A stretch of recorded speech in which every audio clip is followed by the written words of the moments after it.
私これと似たような絵を見たことがあるわ。どこで？本の中で。イギリスの生化学者シールドレイクという人が面白い学説を唱えててね。それについて書かれた本の中で見たのよ。面白い学説って？形態形成場仮説、あるいは形成的因果作用の仮説とも言うらしいけど。ああ、ダメだ。聞いただけで頭が痛くなってきそうだ。Santa put his hands on his head as though he were in great pain. Lotus merely arched an eyebrow in his direction and continued. 別にそんなに難しい話じゃないんだけどな。要するに生物の形や行動パターンといったものは目には見えないフィールドを介して伝わっているんじゃないかってことで。おいおい、それのどこが簡単だって言うんだ。Lotus did not look pleased. Alright, how about this? テレパシーのメカニズムに関する仮説。テレパシー？そう、テレパシー。本当はちょっと違うんだけどね。まあ、ざっくり言うとそうなるわ。Santa suddenly burst into laughter. なんだよ、テレパシーって。昭和の小学生じゃあるまいし。そんなもんを真面目に研究してる学者がいるとは驚きだね。She said, yes, I agree. Lotus's response was surprisingly curt. Junpei had expected at least some conflict. 私はただ本を読んだだけで、何もその仮説を信じてるわけじゃないもの。擁護するつもりなんてさらさらないわ。単なるとんでも理論。仰々しい言葉を並べ立てて、さもありなんと説明しただけの疑似科学。I must be hitting it twice by accident. I'm only trying to hit it once, but I must be hitting it twice. 私だってそう思ってる。そう思ってるけど。まあとにかくその本の中で見たのよ。これと似たような絵を。Lotus indicated the picture they'd all been looking at. After a moment, she walked up to the strange picture, examined it, and then spoke. これ何に見える？ Santa answered first. 何って、ただの抽象画だろ。白と黒だけで描かれた意味不明な絵だ。そうとしか言いようがない。純平君はどう？何かに見えない？そうだな。A man's face, a butterfly, koi, a dog, a small boat floating in a lake. This is the best response. That is the right response, but this is the best response. ふにゃりんぱかな。この辺なんかまさにふにゃりんぱの特徴を如実に表してるし。Junpei indicated parts of the picture that looked exactly like that, like the other parts. After 3 seconds of silence, Lotus looked at Junpei. なんなのよ、ふにゃりんぱって。ふにゃりんぱはふにゃりんぱだよ。知らないのか？知らないわよ、そんなもん。おやおや、このご時世にふにゃりんぱを知らない奴がいるとは驚きだな。ふにゃりんぱに対しても失礼だぞ。Blasphemous. 謝れ。ふにゃりんぱに謝れ、この無礼者が。Another 3 seconds of awkward silence went by. Lotus opened her mouth as she shook. 純平君、ふざけてるの？もういいわ。正解を言うわね。これは小型犬よ。ほら、こんな感じで。Lotus pointed out parts of the picture, and eventually a dog took shape in them. It looked as though she had a point.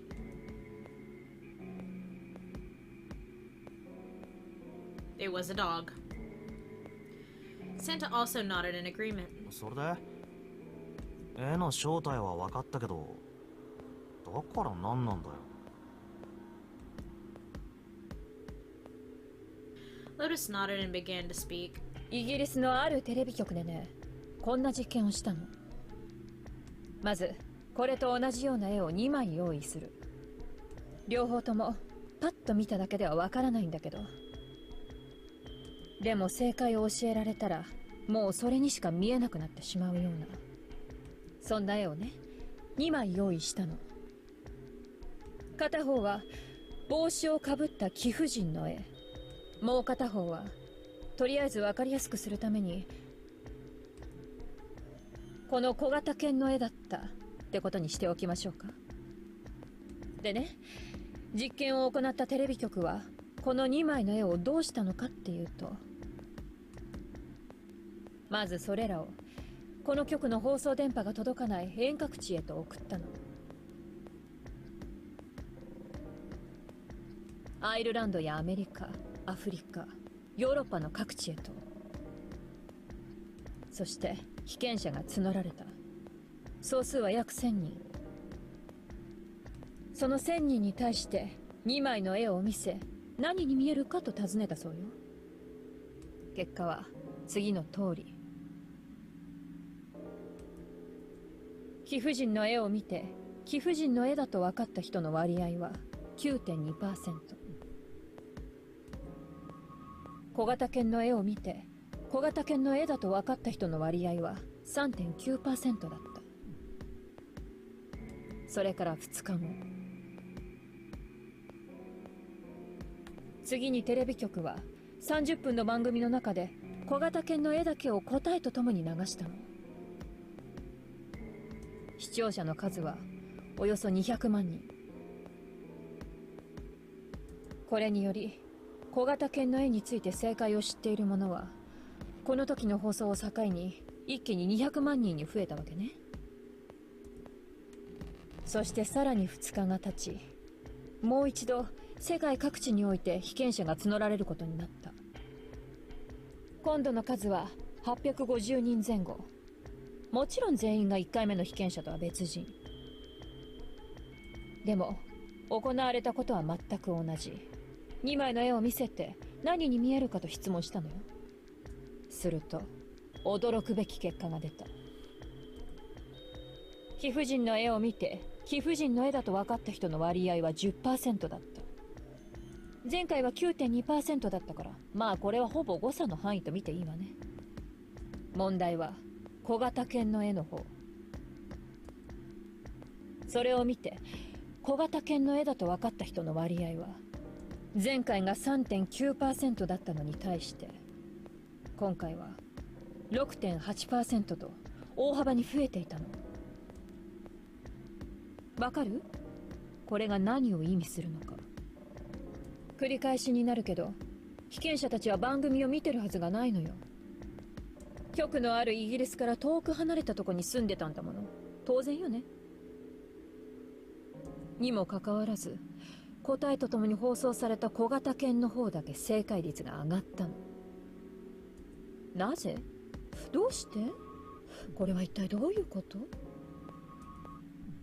Lotus looked back and forth from Junpei to Santa and back again. Normally calm and collected, she looked now as though she were very nearly possessed and there was something manic about her manner. Santa took an involuntary step backward. Junpei didn't budge and stared straight back into Lotus's eyes. もしかしてさっき言ってたフィールドとやらが関係してるのか。目には見えないフィールド。答えを知っている者が多ければ多いほどそのフィールドを介して情報が伝わりやすくなるとか。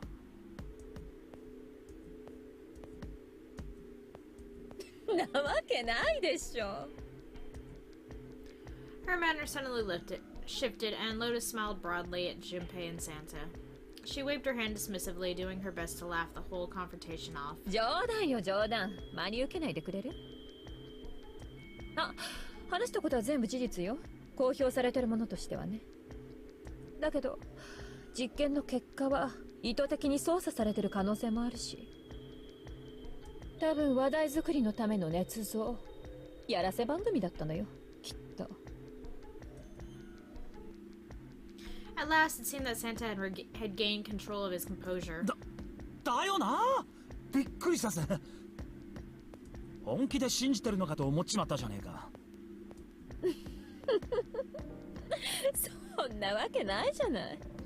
最初に言ったでしょ、単なるとんでも理論家、疑似科学だって。そっかそっか。Santa and Lotus laughed and gave one another jovial claps on the shoulder. Junpei, however, didn't feel so much like laughing. Something felt wrong, unclear. さあ、ヨタ話はこれでおしまい。鍵は手に入ったんだし、早く行きましょう。だな。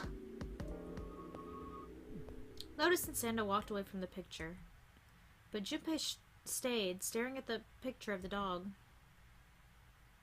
目には見えないフィールド。携帯形成場仮説か。The more he thought about it, the more his head hurt.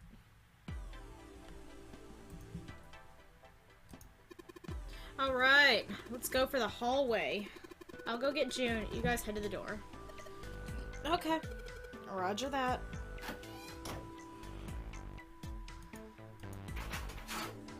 Yes, it unlocked. Good job, Junpei. Good, now we can go. Now we can get going. Come on, what are you guys standing around for? Let's get out of here. Come on, Jumpy, let's go. Alright, let's go.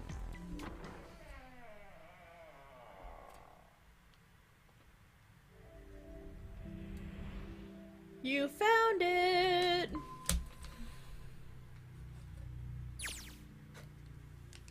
They step through the door to find themselves in a wide hallway. ここは Junpei, June, Lotus, and Santa stopped for a moment and looked at their surroundings. A short distance away, a metal grate extended across the width of the hallway. I don't think it's gonna open that way, Santa. 鉄格子がそんなに簡単に外れるわけないでしょ。Here we go. くそ、ダメか。They took hold and shook, but it refused to move. 見てください、こっち。Nearby was a pair of elevators. エレベーターか。ボタンは押しても反応がないな。大階段の時と同じですね。やっぱり電力系統が遮断されているんでしょうか。残るはこの扉だけか。どうやらここを開くしかなさそうだな。ああ。そうですね。開けてみましょう。よし、行くぞ。Junpei grabbed hold of the knob and quietly pushed the door open. He entered, slowly, trying to take in as much of his surroundings as he could. The others followed shortly. なんだ、厨房かよ。Santa did not look pleased. 何を期待してたんですか？そんなの決まってんだろ。出口だよ。外に出るための。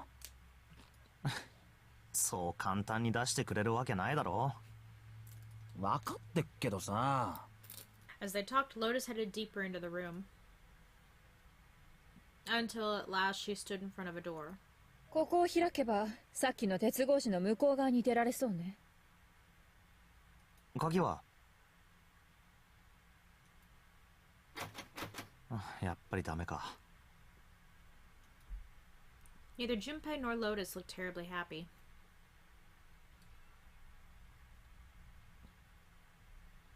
とりあえず確認しておくか。Junpei dug the ship map from his pocket and spread it out in front of him. As he did, ちょっと。なんだよそれ。ああ、そういえばまだ行ってなかったな。さっきの部屋で見つけたんだよ。この B デッキの船内before Junpei could finish, Lotus snatched the map away from him. 貸して。She ran her finger across it, muttering to herself. やっぱりそうだわ。ほら、見て。なんだよいきなり。Junpei did as he was told. 何か分かったんですか？ Santa and June moved over to look at the map as well. こいつはね、ここから入ってここから出れば鉄格子の向こう側に。 With her finger, Lotus traced a path on the map. 確かにこれなら向こう側に出られそうだな。そういうこと。はい、返すわ。 Satisfied that she had been correct, Lotus folded the map and handed it back to Junpei. おう。 He took it and slid the valuable piece of paper back into his pocket. ドアの右側にカードリーダーがついてますね。ってことはこの部屋のどこかにカードキーが。多分そういうことでしょうね。よし、そうと分かれば話は早い。早速行動開始だ。手分けして探そう。了解です。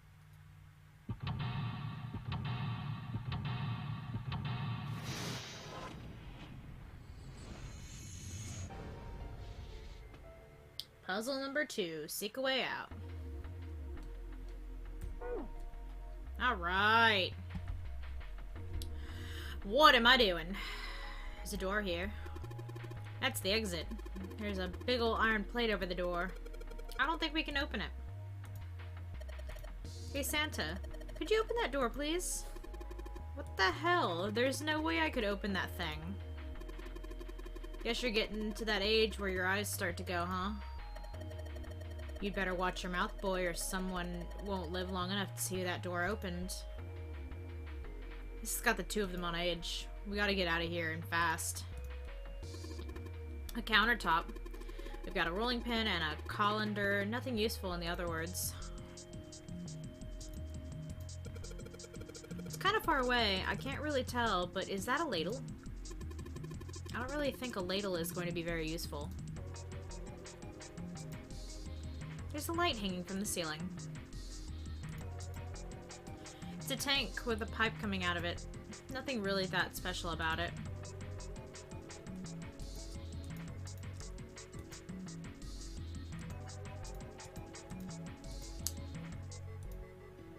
A voucher. It says appetizer 9, meat dish 10, soup A, seafood dish F. These plates look pretty expensive. They're plates for appetizers. Remember, appetizers usually come on square plates. Okay, okay, well, excuse me, princess. 1, 2, 3. There's 10 of them. If you flip these over, they look like hats. The middle is super deep for a plate. They're soup plates. They're made that way so that the soup doesn't spill. If we ever get out of here, you should treat yourself to a nice dinner out. What makes you think a poor college student has the money to do something like that? I think there are 15 of these plates. I'm assuming they're for seafood. How the hell can you tell that? They look like they're any other plate from the 99-cent store. If you ever take a lady out to dinner, you're going to embarrass yourself. I feel sorry for June. What? Why the hell are you bringing up June? The lady doth protest too much, methinks. You are not terribly subtle. Those plates are for serving meat. Ugh, you really are ignorant, aren't you? Come on, it's not like I need to know this shit. I mean, crap. Same diff. Jeez.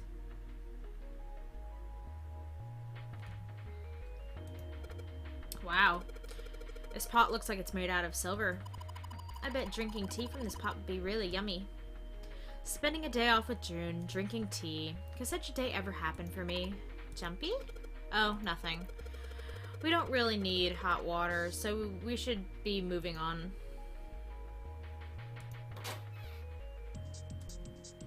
The shelf has a white cloth on it. Thank you. There's milk in here. Milk in an iron barrel. Judging by the rust, it's probably really old. Maybe we shouldn't open it up. I don't think it'd be a pretty sight. Cheese! There are a number of cheeses on the shelf. This is Gouda cheese, the most famous Dutch cheese. If you don't cut open the casing, it usually won't go bad. So you can store it at room temperature for quite a while. So we can eat this? Most likely. I'm not hungry at all. I guess that it's hard to get hungry in a situation like this. Sweet.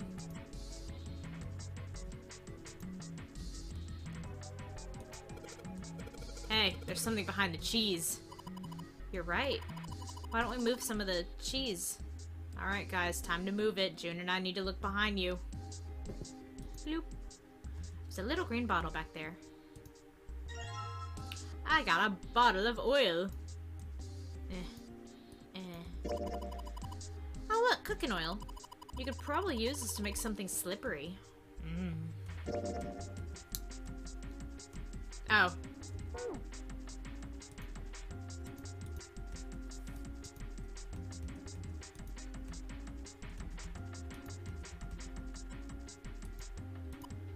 Jumpy, you're searching with such tenacity. I don't think you have to search down there. I just want to be sure.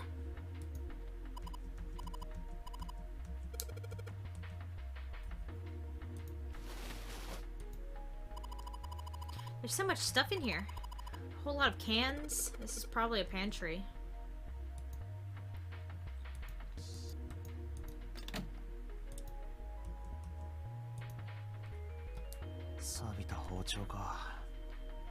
Yes. このままじゃ使い物にならなそうだな。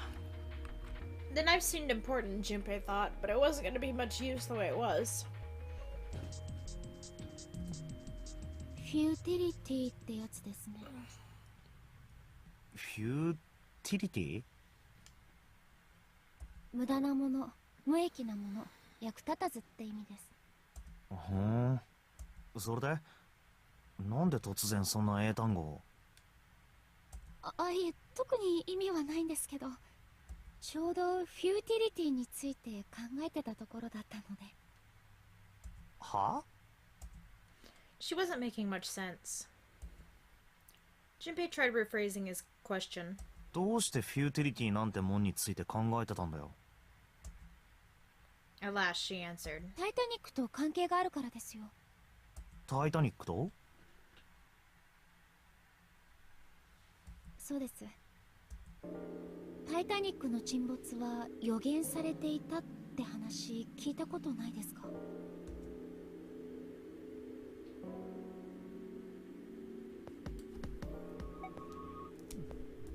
いや、聞いたことないな。なんだそれ。1898年、タイタニックの事故が起こる14年前に一冊の小説が出版されたんです。タイトルは「フューティリティ」。書いたのはモーガン・ロバートソンというアメリカの作家で、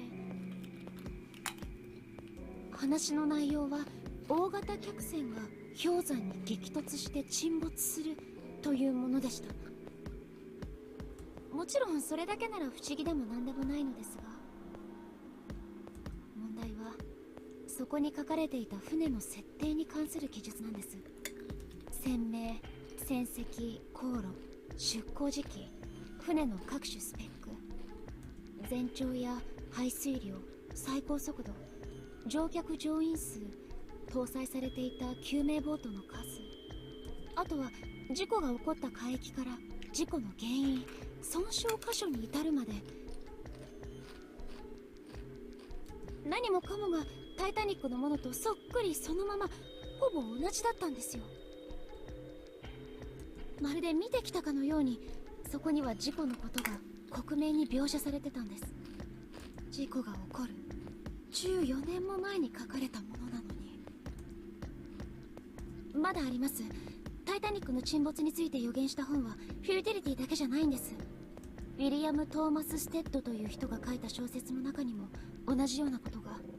もちろん書かれたのは事故の前のことです。1886年と1892年。ステッドは氷山に激突して沈没する客船の話をなんと2度も書いてるんです。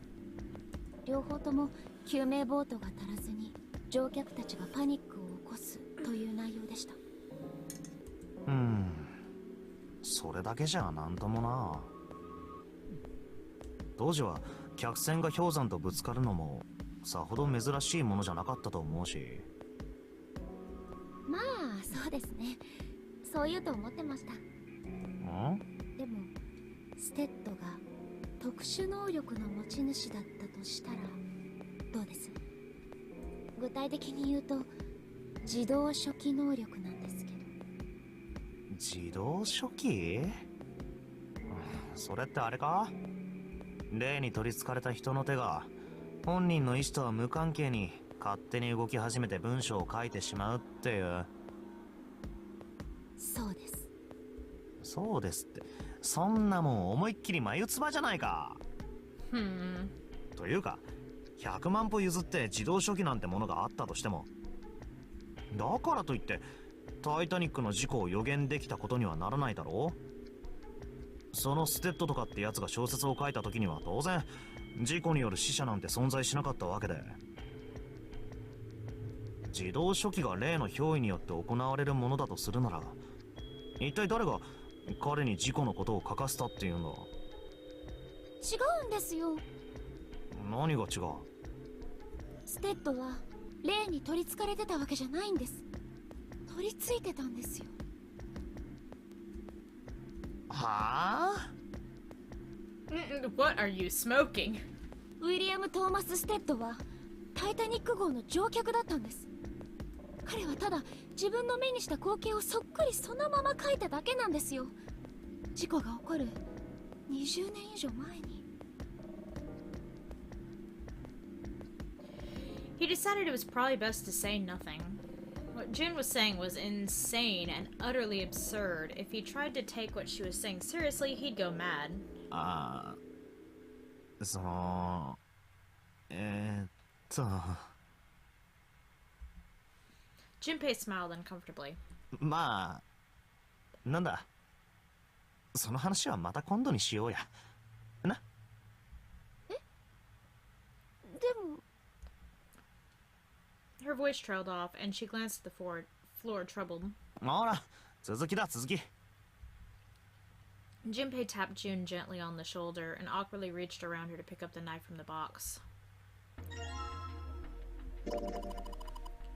We're really in trouble. I know I'm just repeating myself, but this really is a futility moment. The blade is so rusty. Yeah, I know. We can't cut a damn thing with a knife like this. Yes.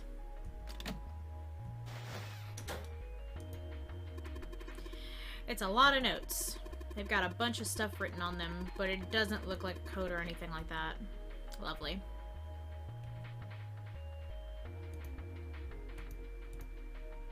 Plates everywhere.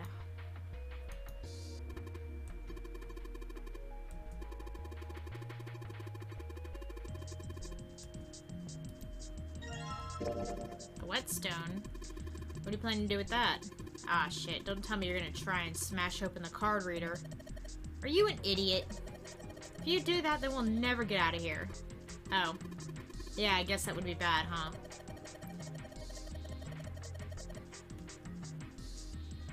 Which I plan on doing.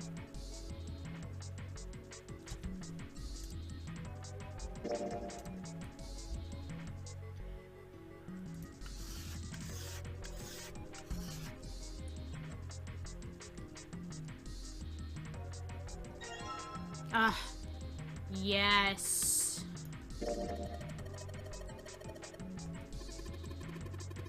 Who are you gonna stab with that? No one. You could probably cut something soft with that.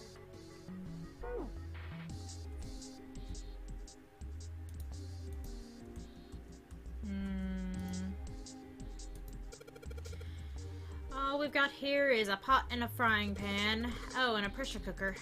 I guess we could use some of those as weapons. What kind of idiot are you? You're gonna run around holding that thing while you're looking for the dead? Hey man, it was just a joke. Why so serious? There's some bottles of seasoning in here.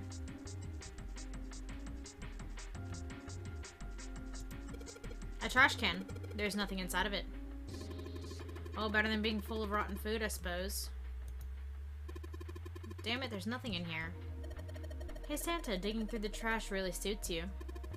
What the hell did you say? Listen, lady, I did you a favor. I knew you just pissed and moaned, so I did it for you. Oh my, I don't recall asking you to do anything. I'd throttle you. Excuse me. Does it feel colder in here?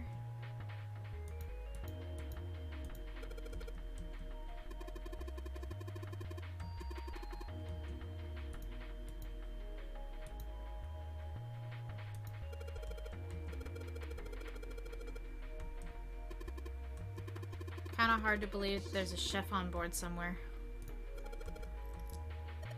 And you see that metal grate on top of the grill?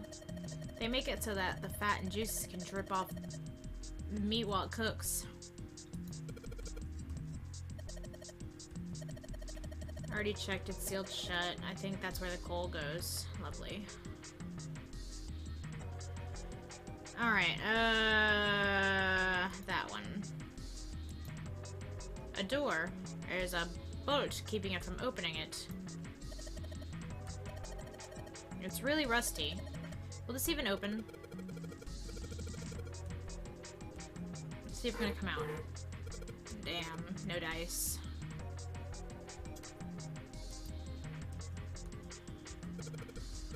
Maybe if I put some oil on it. Hey, just a little bit of oil and come on. Come on, you little son of a bitch. Oh, yeah. You did it, Jumpy. You're so smart. As Junpei walked into the room, a blast of cold air washed over him. Almost instinctively, he folded his arms tight across his chest, doing what he could to conserve body heat.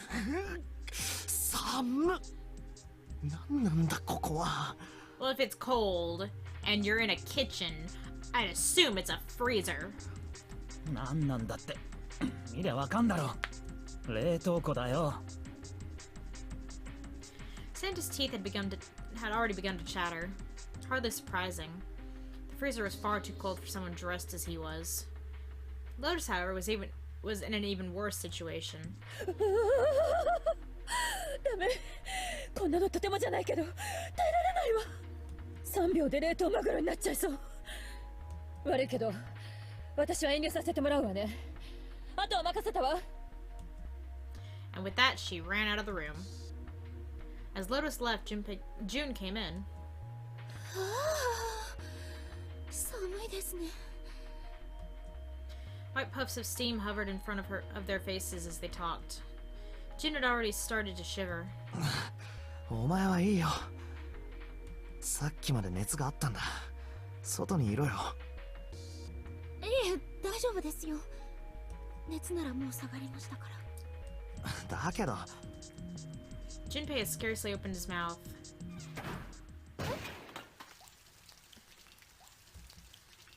When the thunderous sound of metal upon metal rang out from behind them. In unison, they spun around and found that the door they had only just recently come through was closed. Junpei rushed to the door. なんでいきなり閉まってんだよ。 Desperately, he grabbed hold of the doorknob. It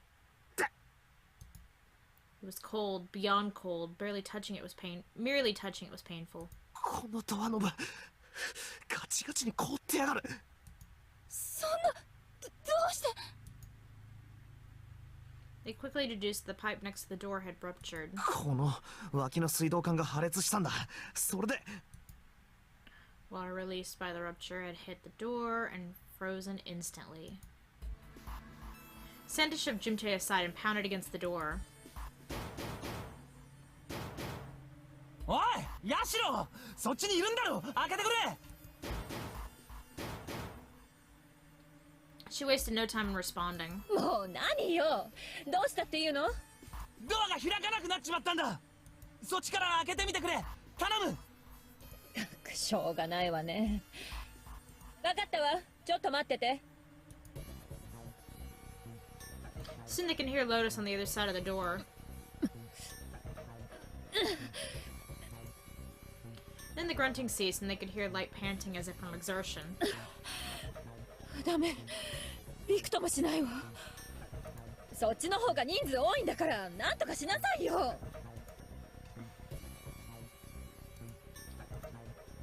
だそうだ。 Santa was shaking like a newborn deer. Jin was hugging herself and was shivering violently. Even Junpei, with the heaviest clothes of all of them, was clearly feeling the cold. With every breath they took, they could feel the cold working its way deeper and deeper into their bodies. とにかく何か方法を探そう。このままじゃ3人とも氷の柱になっちまう。3人よれば文殊の知恵です。きっとなんとかなりますよ。そうだな。とりあえずこの部屋を片っ端から探してみよう。了解だ。